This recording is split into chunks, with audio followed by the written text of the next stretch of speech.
vulnerable right now. I'm about to weep. Creative ways we ride all day. Let's go. Turn it up, don't stop. It's that culture shock, drop. New voices in your headphone now. Big visions from a scribble notepad. From the block to the boardroom, see it. JL Stone about to make you feel it. Ideas in the air like confetti. Every story in the room, stay ready. Press play, get pulled in slow. Then the beat hit hard when you feel that glow. Oh. This is Culture Shock Pod with JL Stone. Where the culture talks back and the wild minds roam. From the canvas to the screen, to the pen, to the phone. If you're chasing that spark, you are not alone. Culture Shock Pod with JL Stone.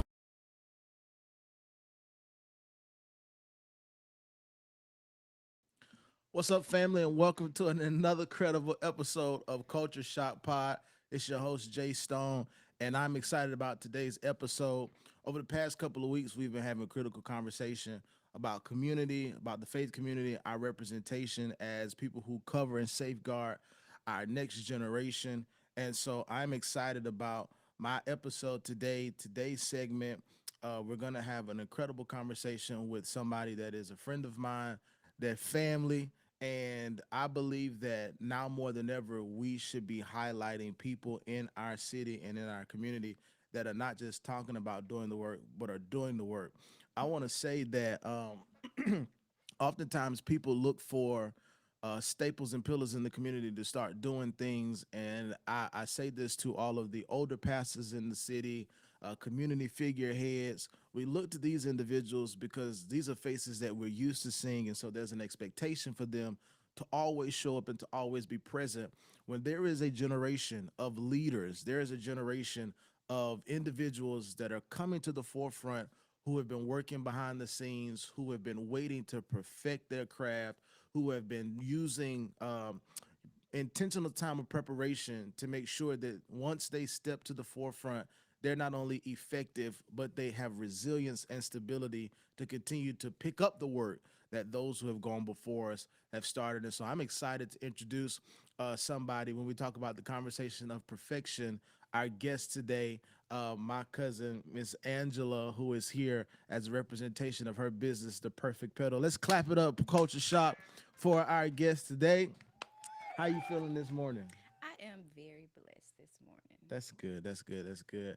You're blessed. You're looking good. Feeling Thank good. you. Thank you. So let's talk about before we get into the business. Let's talk about who is Angela.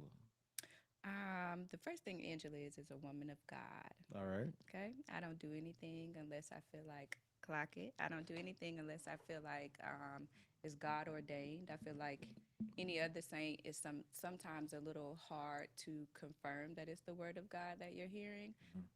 But I would like to believe that majority of the things that I do are God led. Outside of that, directly after, I am a mother of two, a 15-year-old and a 10-year-old. Um, the typical sister, daughter, mother kind of family combo. And from there, I am a proud graduate of the illustrious Clark Atlanta University, the best HBCU in the I land. didn't know you went to Um, HBCU. I went to an HBCU, baby. You have all your life to be a minority, so you know, go where you belong. I did a few years there, graduated with a bachelor's degree in biology. So by day in corporate America, I work in clinical research. Oh, you got a real job. Yes. I thought she was a full-time entrepreneur. I didn't know you had a real Well, job. I so recently I was laid off, and I feel like God is putting me in this transition of don't work that much, and I think that's hard. I think my trauma tells me I have free time, so in every hour of free time I need to be doing something. But I definitely think He's transitioning me to a place of just work at Perfect Petal, and that's hard for me to accept because I think I like the consistency of knowing I'm gonna get $3,000 every other Friday. You know, No, I for think I real. like that. I like the consistency of that. But He's working wonders in my business, and I just have to accept whatever it is He has for me. So how was it doing both jobs at the same time? You was building a business and Uh-huh. working. I know that for financial security purposes, it was chef's Yes, kiss. it was. But doing that and being a mama and managing, your petals, Hmm. that demand. So the demand was definitely very high. I went from working a 9 to 5, so I would be up about 7 to 4, working at a corporate job. It was email based, remote, so it wasn't too strenuous. So it gave me time to work on the blueprint and work on the parts that people don't see of Perfect Petal. And then by 5:30, I was at the studio with the pedals. I didn't leave until 7:30. And the days that I'm not with the pedals, I was with the Polarinas. So it was definitely jam-packed days. I feel like it served its purpose because although we're on the 3-year anniversary this month of Perfect Petal, thank you. Although this is our third year, this is really the first year that it is a self-sufficient business, which Mm, I feel like is what a lot of people gatekeep when they're in business. That mhm, like it's not pretty, it's not easy in the mhm. beginning. So although it was hard, it was a lot of work. Like I said, it served its purpose because wherever the studio fell short financially, I had the personal backing to just be able to cover everything and maintain my dream. That's what's up. I think for entrepreneurs and those of us who are creatives, people they love to just like, I'm gonna start a business. Yes. I got a bright idea to start a Yes. business, and there's so much that goes into it, not Mhm. just for legitimization purposes, but for keeping it afloat, Mhm. sustaining it, Mhm. making sure things run properly. You did this by yourself, or you had a team of people starting out? So, Miss Destiny Denson is my sister in love. She's been with me since our grand opening. Okay, So she started as a coach. She's still a coach, but she's definitely my right hand man. And it gotcha. took her for years. She was like, "You need to delegate. Like, you need to learn how to delegate to whoever you have that's willing to do, things, herself included." And Hmm. that was hard for me because I'm the person that everybody gives their delegation to, Hmm. right? Like, oh, let me call Angela, she'll help me. And I know how that feels. So I was just like, I'm not going to put all this on nobody. So Right. I would keep it all to myself. Um, since then, Destiny does majority of the work, fair share of the work with the pedals at the studio. I handle the back end of everything. So I do all of the website scheduling, majority of the communications with people. Destiny will step in with the pedals. But in every other avenue that we offer services, may it be pole dance services, hit workouts, adult dance classes, for the most part, that would be me. Rentals, because we rent our building out as well. Um, that's me. And I feel like I thank God for the people I have on my team now because I also have my other great friends that do sound bath and yoga at the studio. So Oh although wow. that's their business inside of the studio, Hmm. they're very much so a helping hand. So if I reached out to Destiny, Takara, or Ashley, love y'all. If I reached out to those three about anything needed, or even if I need to bounce ideas off of them, like I have that team now, gratefully. Now, is anything you doing now connected to what you went to school for? Absolutely not. Is it- Absolutely not. The only real connection when I was at Clark Atlanta, you have to take those general prereqs. So you have to take like a business Mhm. class, et cetera, et cetera. In my business class, I guess I was more of a shining star. So I ended up doing case competitions when I was in undergrad. So it's basically where I did one with Walmart, for an example. Mhm. You get a problem that Walmart has, and it's really a finesse. They really use these young minds to be Oh, able to pick absolutely. from them and figure some stuff For out. free, so they ain't Yes, got to for pay you. free. So Walmart's issue was they don't have the online presence that Amazon has. So they gave us the problem, which was if you could, create a competitive market for Walmart in comparison to Amazon, like how would you do it? So you have to come up with like slides, a presentation, and it has to be every aspect that you can think of, like financially, marketing, et cetera, et cetera. So I did two of those. One of them that was my favorite. I did it with Procter and Gamble, and they wanted to be able to sell their toothpaste the same way that their competitors did. So I use my science brain in the business department to say, let's switch the percentages and numbers with things like fluoride, right? So kind of came up with different chemical formulas there, and they'll like fly you out, put you in a nice little hotel, but they'll have hundreds of teams from across the world, and I can only imagine hearing these ideas, what it would even like embed in them and spark in them, to do something differently. I will tell you what we did with Walmart was, this was before AI. I was at Clark Atlanta around Back when you had to 2018. really be smart. You had to be smart. You had to be smart for We real. came up with a system where you could try the clothes on virtually. So we came up with a system where you would set your phone up, and you could put an outfit together on Walmart and just stand there, and they would like swipe you through these different ideas. And we were shocked to see, like, within a year or so, like that became like a Yeah. very big I a was just very saying, big I've seen thing. that done before. Yeah, it became a very big thing. So I've done that. I feel like that kind of environment kind of sparked a small little business mind in me, but you could have never told me I would own a dance studio. I've never been a dancer. When I met Angela years ago, she's a cousin of my cousin, and she was playing basketball, and I had the biggest crush on Angela. Back they was in high school 'cause she's much older than me, Much, much is wild. and so she was hooping. I was last time you touched the basketball.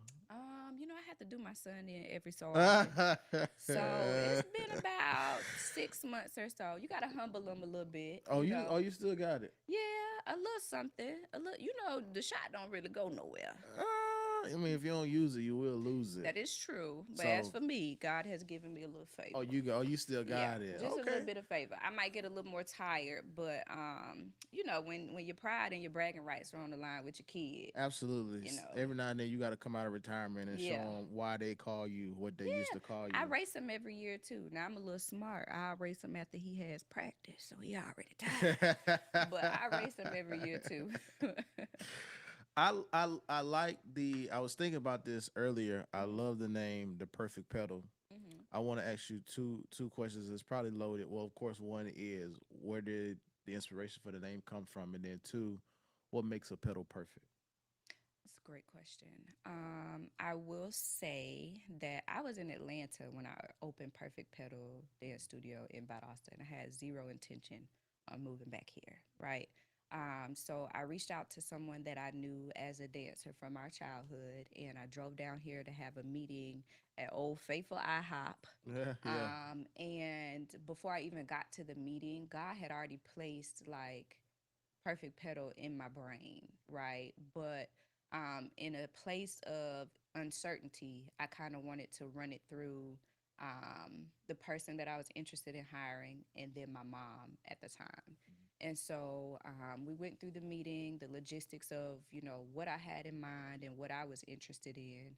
And at the very end of it, I actually still have the picture, and I may still have the notebook. But at the very end, I was just like, we can go over names as a collective, but it's something about Perfect Petal that is kind of sticking with me. I was like, the way that a petal is just like the leaves of a petal will just like fall, but it's perfect for them. Like you can never really find two flowers that are the same, but everybody's petals are perfect, right? Yeah. And so Somebody don't miss that. yeah, Catch yeah, that. catch We it. dropping nuggets right now. Snatch it. So from there, I doodled on a paper a long stemmed flower, and I kind of just, I was like, to me, the I'm losing my words. To me, the petals can coincide with like a ballerina, right? Like her little tutu and how she'll kind of be over this way. And so I drew a little stencil, and they were just like, I love that, keep that. And so I gave my idea to a creative, and she created the logo for me. And I was just like, that's perfect. So that's kind of where it came from. I feel like God planted it in me very early. I didn't know if it was going to stick, but it did. And luckily, everybody knows about a perfect petal now. So, I mean, and it is helping because I talked about this in the introduction. How it's helping the young women in the community, not exclusively for little girls. Okay, how has that been bringing in young women? What's the ages and working in this community? Because we know how it is working in your hometown. yes, yes. And my motivation is really stemmed from I got pregnant with my son at 17 years old. And as you mentioned, I was a basketball player.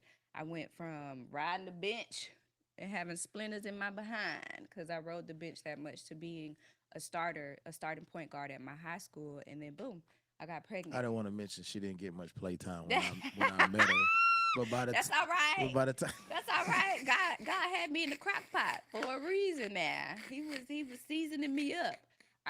But as my luck would have it, even in the midst of not being a promiscuous young girl or woman presently, I ended up having a baby. I'm like, yeah, how me out of all people? And unfortunately, the trajectory of my whole life changed, right? hmm Because I played basketball, I was really good at track. I was looking at some collegiate offers for sports, and when I got pregnant, everything changed. Like naturally, I don't expect to still go to college for sports, but everybody's demeanor towards me changed as well hmm because I've always been real smart too. Okay, so I do have some good intelligence in the brain, and always been honors, advanced placement classes, and even that I felt like people are just like, well, let's throw these college applications out the door. As far as like the adults that were around me, they were just like, even my mom, she was just like, your life is over.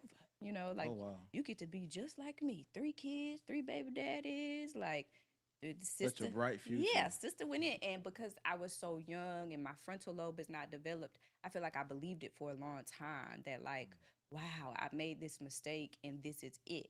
And so that is what led me to opening Perfect Petal. Mm. Now, naturally, I don't want any of my girls to get pregnant, have sex, or have a boyfriend. We say that all the time. Especially now that my daughter has joined the Perfect Pedal I know team, that's right. she is not You allowed. hear me? My daughter is there too. So we always have that conversation of like, who got a boyfriend? You ain't got no Exactly. boyfriend. No, for real. But I opened it because life is going to happen. You know Yeah, what I mean? for I sure. don't I don't want life to happen to you in that way. But whatever happens to a young girl in life, I want to be the person that like, baby, you did that. It happened.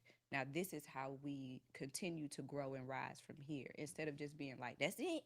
Mhm. Write it up. Like you only gonna be a mama. That's all you can ever be. Yeah. And so I opened the studio to serve as motivation because again, our girls are gonna go through some things. They're gonna go through some hard things. They're gonna go through things that they feel like their life is over, in Mhm. whatever aspect that may be.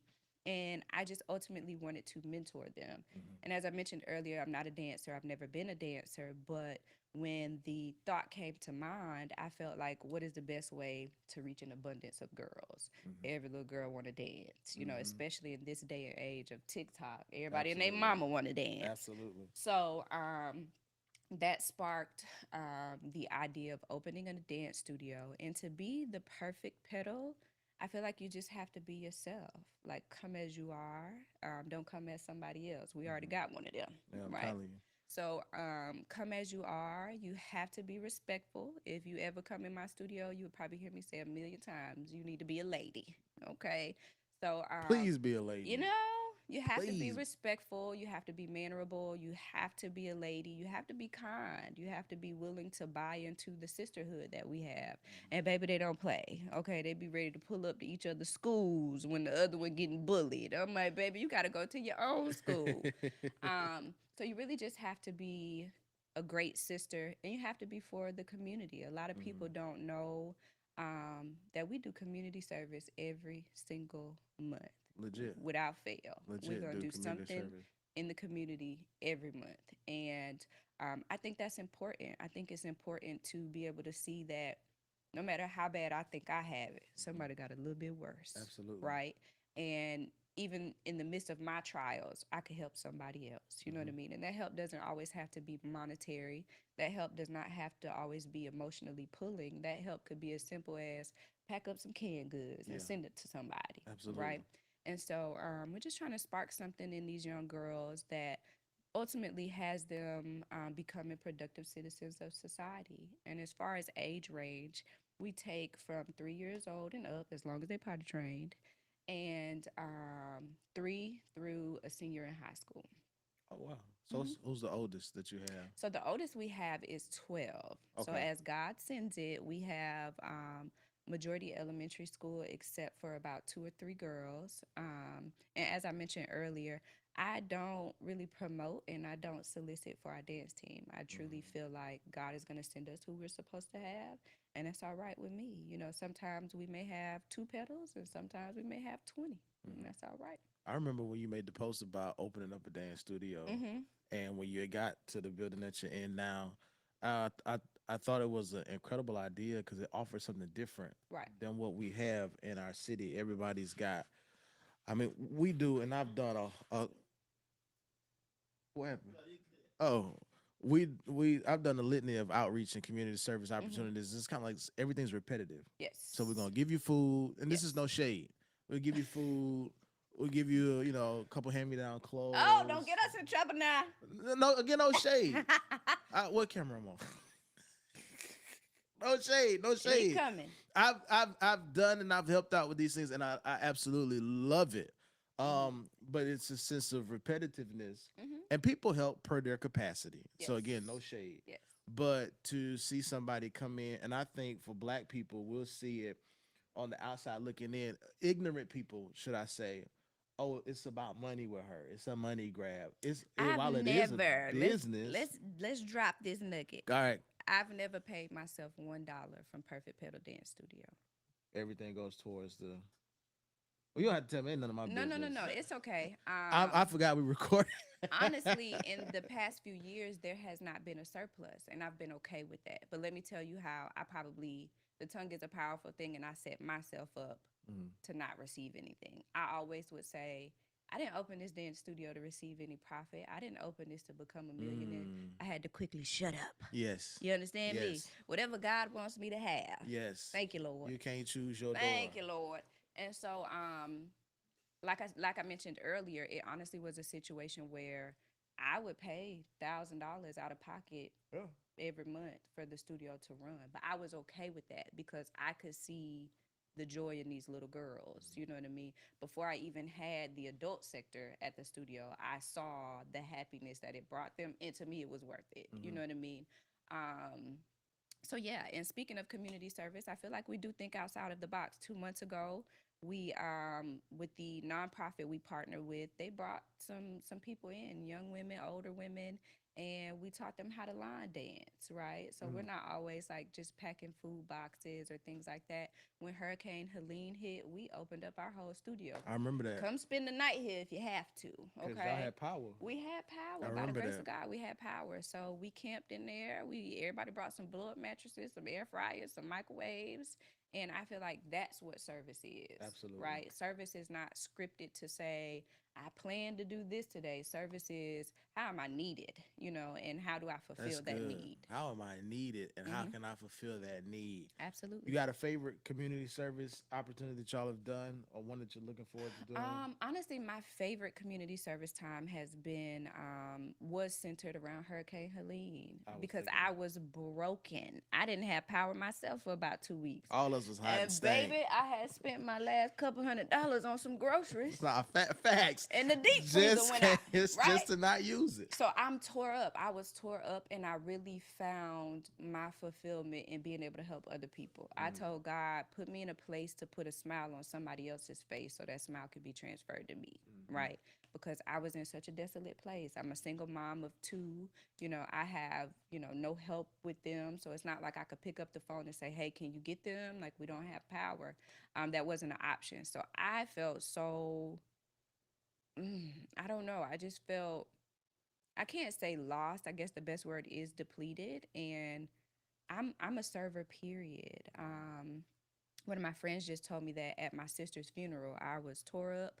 And but what made me most emotional is when I saw my brothers and my sisters crying as well. And I would like go console them. And he ended up telling me, he was like, you grieve by helping other people, right? And I think that's true throughout my life. Like when my life is the hardest, I'm just like, okay, what else can I get into?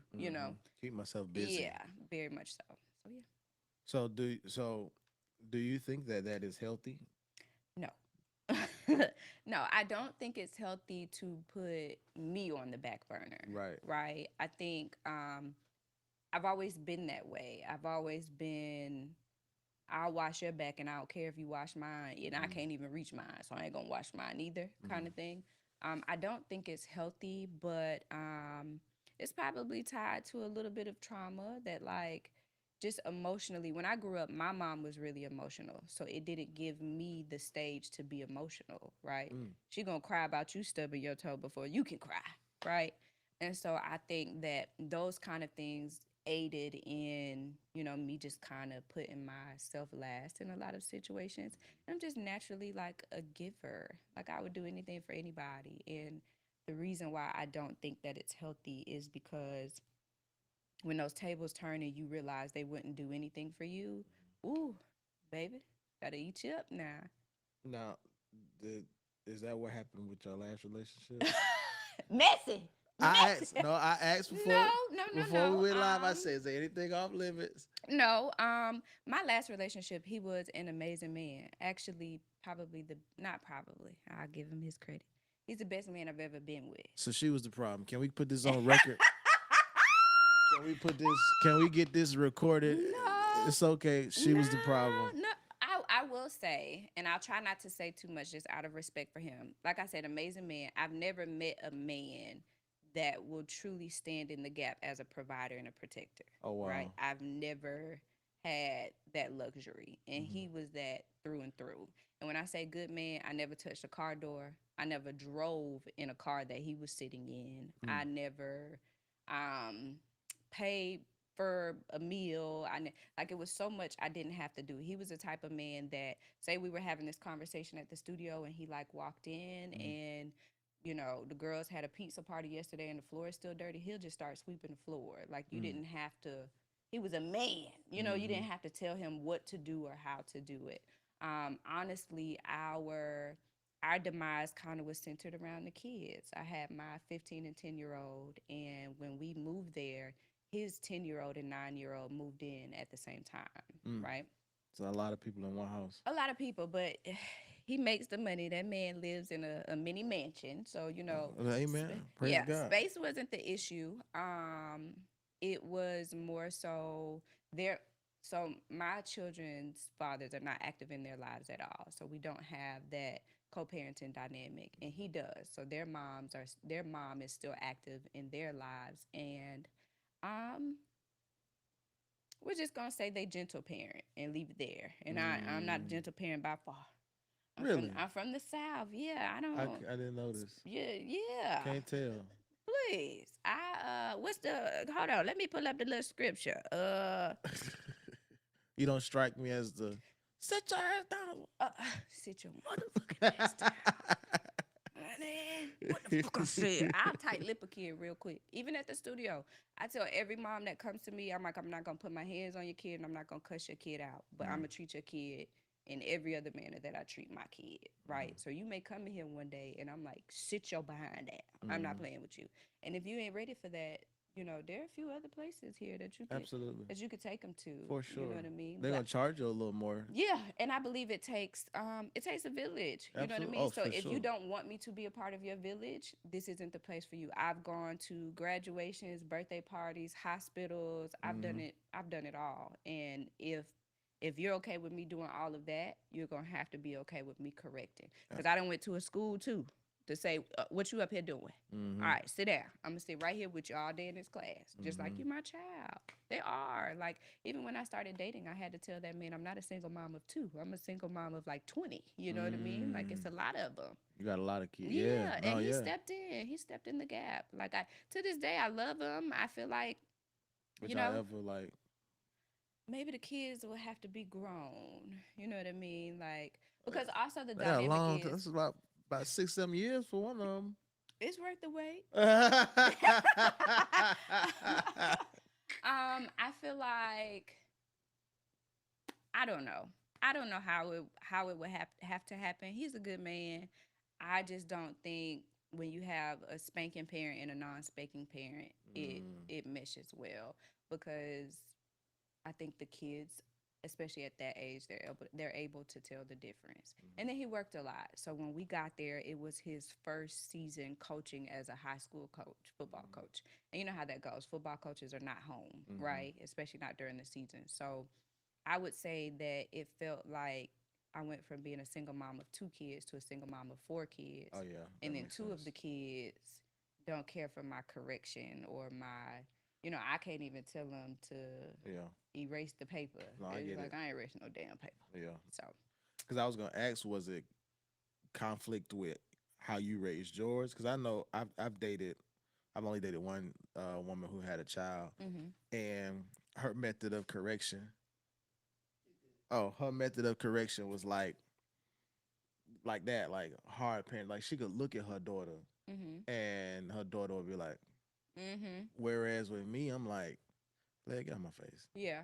So, when I raised my son, I didn't have to whoop my son that much. I didn't even cuss Mm-hmm. when I was Started cussing when you had your daughter. baby, that biggie. I get it. That biggie. Mm-hmm. Them girls a little different. Alea brings out another language with me. Yeah, Yeah. yeah. And I feel bad sometimes, but my mama used extra seasoning when she talked to me. So, Mm-hmm. I'm all right. It's not bad. Mm-hmm. It just strengthens your frontal lobe. Right. But that's his thing as well. So he is 6'3", 300 pounds. Like He's a big guy. yeah, he there. And I so didn't know he was that I've big. heard this from other people, other men, that they don't whoop their kids because they don't know their own strength. So I felt True like enough. that was his thing. And, maybe he just wanted to be the good parent. I don't know. I But, I spanked Leia for real for the first time a couple weeks ago. We had a little incident with her, mm-hmm, and so I spanked her. And while I was spanking her, Tiana was like, she's probably sitting right there, distance wise, and I just heard that Leia was like, I'm sorry." Like mm-hmm, first time she was brought to repentance that fast mm-hmm, ever, and mm-hmm. Tiana was like, Jeremy, okay, Jeremy." But that's a real dynamic, and I hear it from my friends that are married to the men they have had kids by. That as a mom, it's hard to see a man aggressively correct children Mm-hmm. because I don't know what is in us that we feel like these my kids. So you know what I Yeah, mean? Like, yeah, what you yeah, doing? yeah, yeah. Don't do that. And like I could whoop them the exact same way, but to see Mm-hmm. somebody else do it, it's just like, oh my god.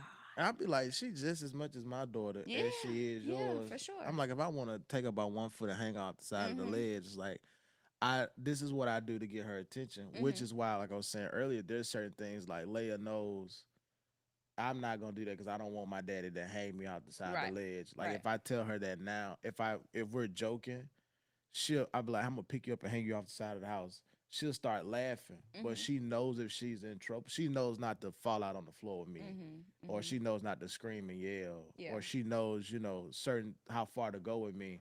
Because even though we're joking, this is stuff that my daddy just not gonna tolerate. definitely. And I wonder if that's why my mama, because I've outside of my uncle, I've never had my mother never really dated around Mm, us, mhm, so I've always seen my mom as a single parent. mhm. I know she has dated, but like boyfriends introducing us to maybe one guy, and I Yeah. was like real young. I don't think Jordan was born, and then she got married to TC, but I don't remember them dating. Mhm. I just remember her bringing some nigga home one day.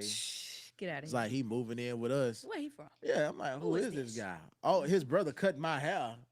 When we all had time to meet each other. Yeah. What's going So, on? T. but yeah, exactly. You got some explaining to Yeah, do. we need to know something. But I don't ever recall TC like ever disciplining me. Mhm. Ever, I don't. I think that was a thing for my mama was like, I will deal with him. I'll discipline him, And see, and I'm open. I feel like it takes a village. So even in my last relationship, and I ended up saying that, I'm like, if my son was disrespectful to you and I couldn't handle it, mhm, like I couldn't give him enough of whatever whoopings, talk, speaking to him, because my son's 15 at this point. I always mhm, tell him, you're not too old for a whooping. mhm. And Tristan, you ain't. But I'm really kind of past that stage of like having to really tear your behind up. But if my son was being disrespectful and I couldn't correct it, I would be perfectly okay, and I also would expect you to step in. Like I'm sure it would be a conversation that we have prior to, but yeah, we're like teammates. Help me out. So, at what point in the co-parenting dynamic is discipline too far? Of course, we know there is no thin line between discipline and abuse. Mhm. If it's Mhm. abuse, it's just like nah.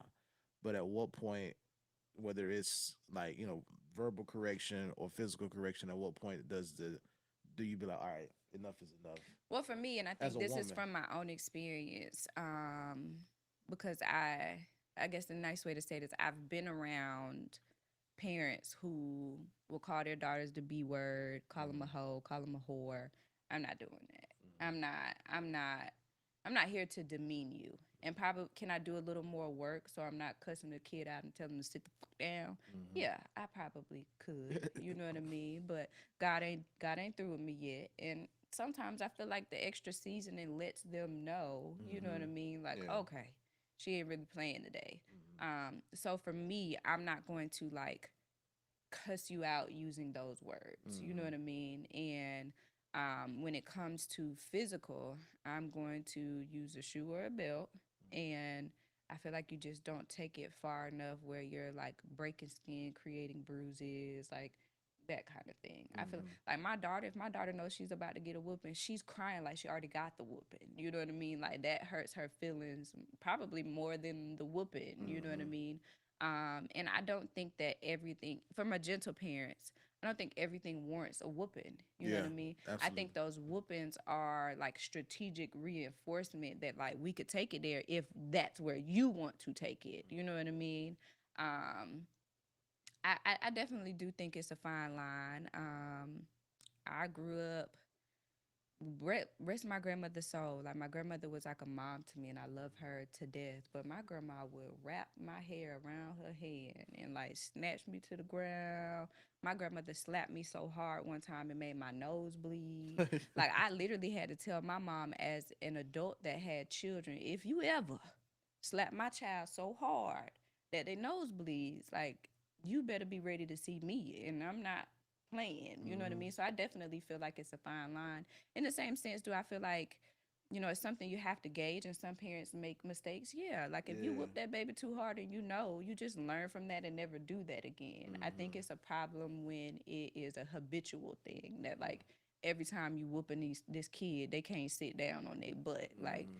you're abusive. You know what I Absolutely. mean? So I know we had parent teacher meeting with Leia yesterday, and of course I've shared with you some of the stuff, some of the challenges Leia's experiencing in school. And Tiana, I think Tiana tried the gentle parenting thing, mhm. and she was just like, I'm gonna talk to Leia, and then it graduated into her spanking her, and Mhm. then it was like, I'm tired of spanking her. Now I need you to step in as a disciplinarian, Mhm. and so I have. So yesterday at the school we had to meet with the teachers, and so we popped in on her for after school. We get in there, Leia sees us, and she's on 10. Like Mhm. both my parents here, she just feel like she could do what she want to do. Mhm. So her mama, I'm goofy. So her mama's like trying to, you need to sit down, you need to pay attention, da da da. And so she was like, we had a meeting with your teacher, and she told us how you been acting. I want you, you're in trouble. So Leia was like, I'm in trouble, and she said, yeah. And she was like, I'm gonna make you do workouts at dance. So I already told her, don't take her out of dance. Right. And so she was like, at dance, you're gonna have to do more workouts. And Leia looked at her and said, that's fine. I Oh, like workouts. I'm gonna be strong like my daddy. And Tiana had to look off to keep from laughing because it's just like we be trying to gentle parent with you, mhm. Mhm. and you just still figure out a Mhm. way to shift the Bring it back conversation in full your circle. favor. Mhm. So I called her this morning and I was like, "Well, how did workouts go for her yesterday?" And she was like, "Oh, she was tired. Mhm. She was wore out." And I said, Mhm. "Okay, well, yeah, that's She'll get working." tired of it eventually. And honestly, my ex, that's how he felt. When I would express to him that I didn't feel like what he was doing was working. He did 15 years in the Navy, Mm. so he's like a wall sit, front leaning, rest kind of disciplinarian. And I'm like, that's not working. He felt like it just takes time. Yeah. You know what I mean? I I was on the other end, like, well, how much time How we much talking? time is You know what it? I'm saying? Time is But winding up. yeah. I don't know. I feel like every parent knows their kids. Like even my kids. I know that my kids know what they can get away with. Uh You know what huh. I mean? Because I didn't reinforce. I didn't follow up. I'm tired. Yeah, You know what I mean? exactly. So I know my kids as well. But my kids are not disrespectful kids. They're very mannerable kids. They're very loving, like their mom. They'll help anybody. They'll do anything for anybody. And that's a double-edged sword. Although it like makes me like beam with pride on the other end, I'm just like, Yeah. It's gonna be so many people taking advantage of my children, and Yeah. I kind of hate that. But those are lessons they have to learn on their own as well. So Absolutely. So, looking back in retrospect, was anything you could do differently? Would you? in my relationship, my last Life. relationship, life. I will say my little going funny joke right now is I had my kids really young. So at 17 and at 23, I had both of my children. And at the time and in the midst of the struggle, it was exhausting. It would like I did not see any light at the end of the tunnel. Now that I'm on the other end, I'm 33 and my son is 15 and my daughter's 10. By the time my daughter graduates high school, I'm gonna be in my 40s. You know what I mean? And so I'm just like, oh, like that's the reward. You know what I mean? Like a lot of people are starting now in early 30s, late 20s, and I am almost up out of this game. You know what I mean? I got more time behind me than I do ahead of me. And not to say you ever stop being a parent, like I'm gonna be a mom for the rest of my life, but the bulk of child rendering, I feel like I'm going to still be relative. My mom was still in the club in her 40s. You know what I mean? I've Auntie never been to the outside. club. Yeah, I've never been to the club in my life, but Really? yeah, And you teach pole dancing. What did we as a did? sport. We didn't get into it. How Angela be up there teaching y'all. As, Make sure I'm gonna put her social media handles on the screen so definitely. y'all can follow her. She be Definitely. teaching pole dancing. She's the coach to all the strippers in the city, The and they strippers. ain't never been to a club. It's crazy I've never work. been to a regular club. I've never been to a strip club. Like that just is not my scene. I started drinking for the first time when I was like in my almost 30 something years old. And I think you told me now, like you don't even. I don't. Like I had a little 4 month stint with it and I was Mhm. just like, that'll do it for me. Thank you for the experience. Was it every day or just like every? Maybe a couple times a week. But that was a Okay. lot for me. Like Mm. I've never been in that space. I always be like, why do y'all drink? That stuff is nasty. You know what I mean? So I've never just been interested in things. I've always been a mom. You know what I mean? My son was 3 months old when I graduated. Excuse me, when I graduated high school. So I felt like at that time, I graduated high school in 2011.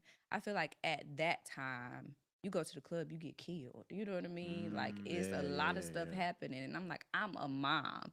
I'll be darned if my son grows up without a mom because his mom was in the club. And I've also always been like a more reserved woman. So I'm just like, I ain't about to find no husband in no club. You know what I mean? Like, and I mean, because I was so inside, I mean, it led me to not finding anybody. Yeah. But shout out to social media for coming around and doing like a little something that'll kind of put me out there. But it just has never been my scene. You know, I don't even like to be like accosted by men, like in person or online. You know, I think I posted something about that recently that I'm very particular about like what I post. Like, I'm not about to be shaking my butt. I don't Yeah. want though. I've always been a beautiful woman, you know what I mean? And it's exhausting to always have men like, hey, hey, hey, you know what I mean? To be like, Does oh it no, does it get tiring being pretty? it I does. wouldn't know. It does. It does because people think that being pretty means that they're automatically allowed access. Oh, because I think Mm. you're pretty, I could talk to you. I could get your number.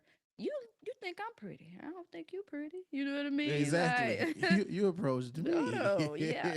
And so I've just never been into that type of attention. Mhm. And like I said, I've never been a dancer, never been a drinker. So it's like, what am I going to the club for? Mhm. Now, when them kids graduate high school, Auntie outside. I might go to little parties with them or something. Not with them. Yes. Please don't embarrass your Listen, my kids like son that. hates that. My son hates that I look like his sister. My daughter loves it. She's always like, "Hey, sis," but Yeah. Tristan, he hates it. He hates when his friends find me on social media, even post like, even pre Southern Polarina era for Angela. Uh-huh. Like, he just hates that his friends will find my pictures and be like, "Your mom's so fine."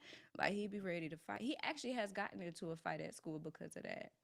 Somebody told him they was fucking his mama last night. That's And he crazy. tore that boy up. And they called me and I said, well, I see no issues with it. well, We don't tolerate bullying in you this hear house. you hear me? We don't He tolerate did all bullying right in to this me. house. You say Did he all right won? to me. All right, then tell him I see him when he get home. But yeah, he's the type of kid where he'll get on my Facebook and he'll block all his friends. Yeah. He's just like, Yeah. we ain't doing that. You gotta protect you. Hmm Cause these YNs is crazy. They are a little crazy. They are a At little crazy. 15? Hmm. I remember what I was doing at 15. And you know what? My son is so green, and I love that for him.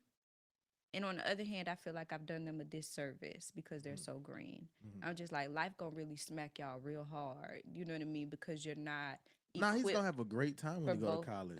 That's what I'm He's gonna have saying. a great He time. gonna call me like, "Mom, I think I messed up." I'm like, Exactly. "Lord, Exactly. what we done did?" You But know? as long as he get to college, Yeah. when he get, I one thing about I wish I would have went to HBCU. I loved it. And mine was a non-traditional experience. You got to understand when I was at 28 years old, I had a she was either 2 or 3 and that made my son like 7 or 8, Hmm. right? So when I tell you I was in Clark, Atlanta with both of my children sitting beside me on tablets. Really? Yes. Because I was gonna ask you, like, did you Yes. have a babysitter while you was? Absolutely not.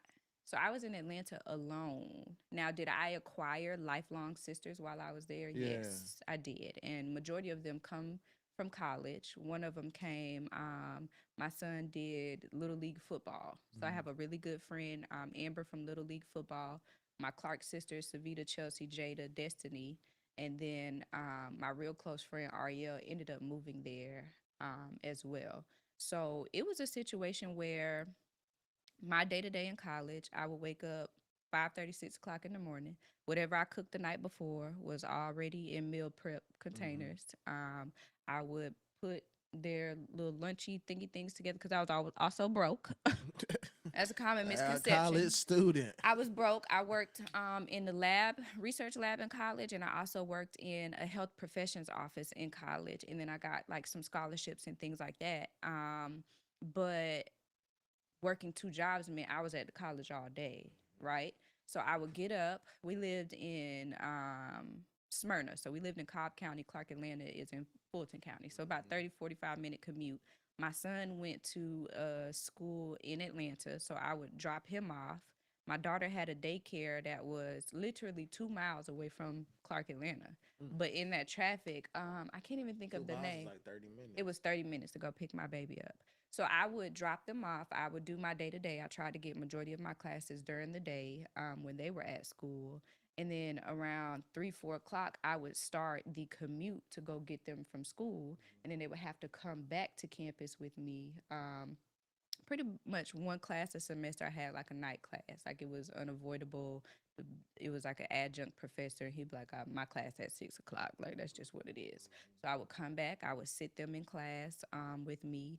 And if I had like a lab or something attached to that class, my sisters, my Clark sisters, I would call them like, hey, can Tristan and Biggie sit with you in the library? And they would be like, yeah. I would go do my hour lab, come back to the library, and if it was like finals or midterms, I would pack pillows and blankets that day. And at 8 o'clock at night, they would lay on the floor, and I'd be like, "You gotta go to bed. You got school in the morning." Oh. And we would stay in the library This is until undergrad or grad school? undergrad. Oh wow. We would stay in the library until about 1, 2 o'clock in the morning, especially if I was studying for any kind of midterm or final. And then we would drive 30 minutes back home. I would get them in the bed and get them up for school the next day. This is why we love moms. Yeah, every day. Cause I would have dropped out. It I wouldn't have done it. was probably one of the most trying times of my life, but the odd experience was um it was fun. Yeah. You know what I mean? I had never been around people like that, like outside of high school. I graduated college 10 years after I graduated high school. I graduated a semester early in December 2020, but I graduated high school in 2011. You know what I mean? If I wouldn't have fast tracked my matriculation, I would have been done in 2021, which is a 10-year span. And if you know anything about Clark, Atlanta, we have like a promenade, which is like this brick walkway. It used to be a road between Clark and Atlanta. You know, it's two HBCUs that they put together, and because it's a HBCU, it's nothing to just have a midday party on the promenade, Absolutely. right? And baby, people be out there with my children on their shoulders, like, hey. And so the good thing about Tristan and Biggie is they have already experienced college. They go to homecoming. People Oh know who they wow. are. You know what I mean? Like if Yeah. content creating was a real thing back then, I would probably You'd have be been like viral. world famous, right? Absolutely. But yeah, people know who they are. Like even, the people that still follow me on social media, they're like, it is crazy that these kids are this big. I've even had people call Yeah, me. y'all getting old. Yeah, yeah. Y'all I've getting had old. people call me now that they're the age I was in college. And they're like, Angie, I don't know how you went to college with no kids. They're like, life is tearing me up Yeah, right now. yeah. And I'm just like, you got to keep going. And I said that in my best friend Aria threw me a grad party. And I said that like in my little speech afterwards, that everybody asked me how I do it. And it's just like one foot at a time, one day at a time. Like, I didn't know who was gonna watch my kids today because I have lab, Yeah. but I got lab in 2 hours, so I'm about to call everybody. Hey, Savita, what you doing? You know what I mean? Can Yeah. you come to campus? You know Yeah. what I mean? And I will say, go to HBCU. I started off at a PWI. I went to Chattahoochee Tech, which is just a little small little JUCO. And I actually had a professor tell me I couldn't bring my kids to the college anymore, and it wasn't even a lab. You know what I mean? But they were just like, per college policy, it is a liability to our insurance. Like if anything happens to your children while you're here, That makes sense. yeah. And they were like, you can't bring them back. And I remember crying, Jeremy. I was just like, I'm gonna just have to put Tristan in a bathroom stall, and like lock the door, and just tell him to sit down and be on his tablet and like leave class like twice and check on him, kind of thing. Yeah. But I remember just being so tore up. But as you know, the grace of God would have it, um, like that same week, I checked my little progress meter, and I was at like 98%. So I'm like, I gotta get up out of here anyways. You know what I mean? And so I started looking for schools. I did a tour at Clark Atlanta, and what sold me was I went there with Biggie, and Biggie was a hip baby. So she had to be about 2 years old, right? Can't walk fast enough. You just pick her up. Come on, we gotta go somewhere.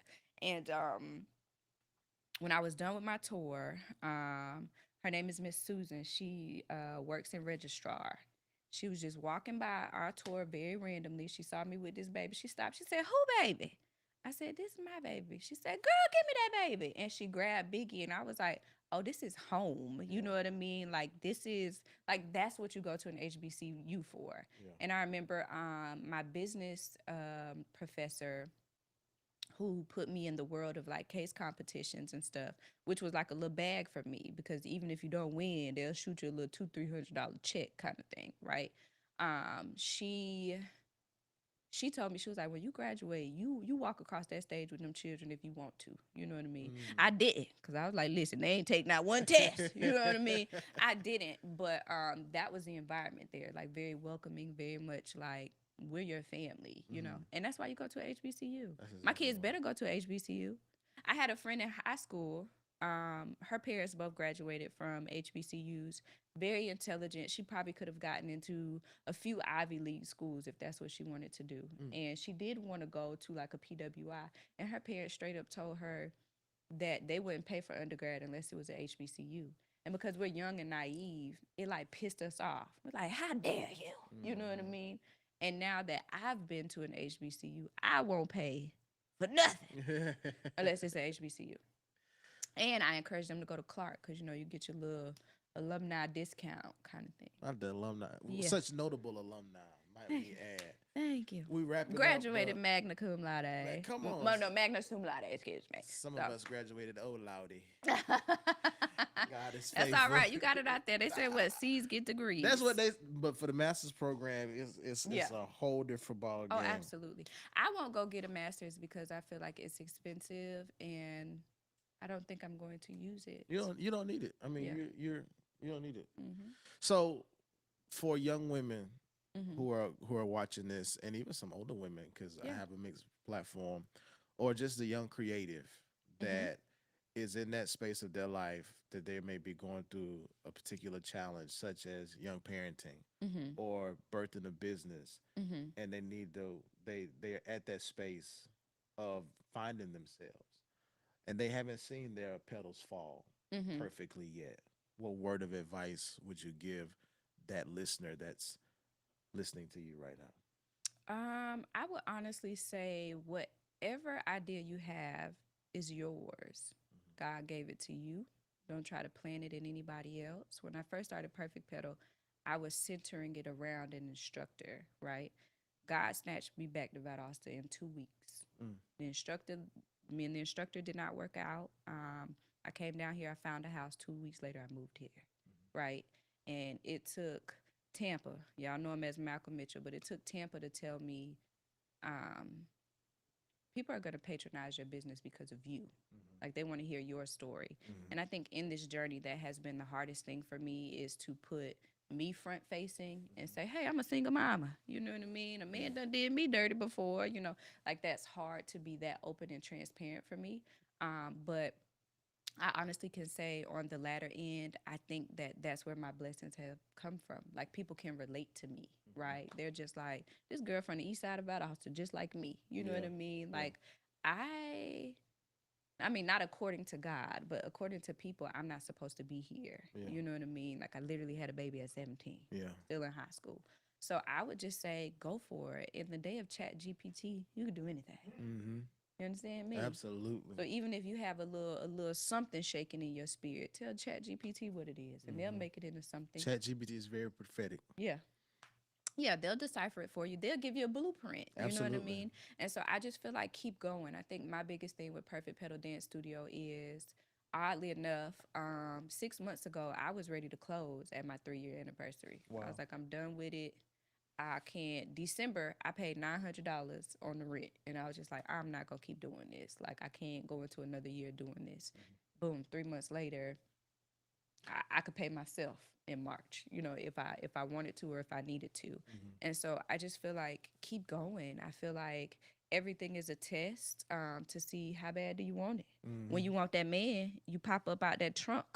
You know what I mean? You go pick your homegirls up to do a drive-by. Right by his house. You understand? You be standing on the roof to try to hear the conversation that he having in the bathroom. So it's just like, how diligent and adamant you are about the things you want. Be the same way about the things you don't understand. Because business is not something that, I don't care who you are. You could be Mark Zuckerberg or whatever his name is. Like, you're not going to have all of the answers with a blooming idea, right? It's blooming. And did you catch the petal reference? I did. So I'm with you. We're here. I got you. We're here. So you won't have all of the ideas. I just feel like, keep going, even when it's hard.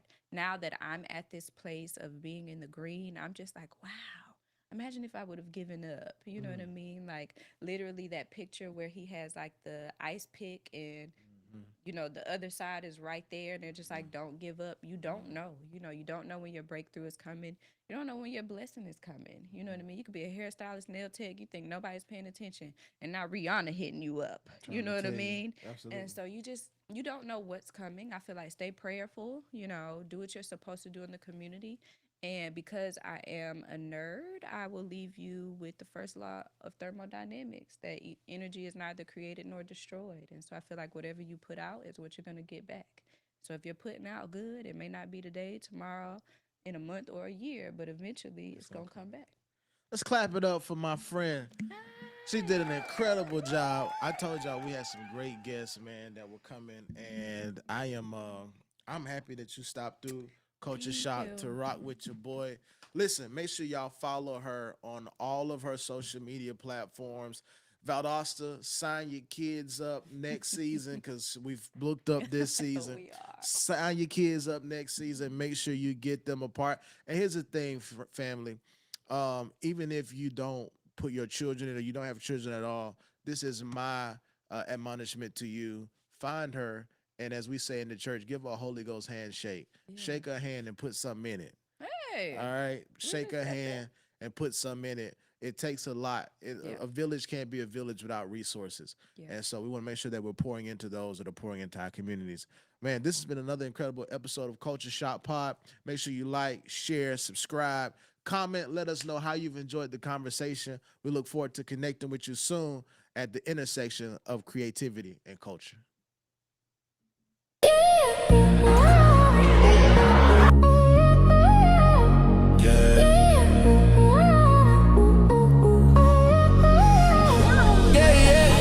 Vulnerable right now about the weed. Creative ways we ride all day. Let's go. Turn it up, don't stop. It's that culture shock drop. New voices in your headphone now. Big visions from a scribble notepad. From the block to the boardroom, see it. JL Stone about to make you feel it. Ideas in the air like confetti. Every Every story in the room, stay ready. Press play, get pulled in slow, then the beat hit hard when you feel that glow. Oh. This is Culture Shock Pod with JL Stone. Where the culture talks back in a while.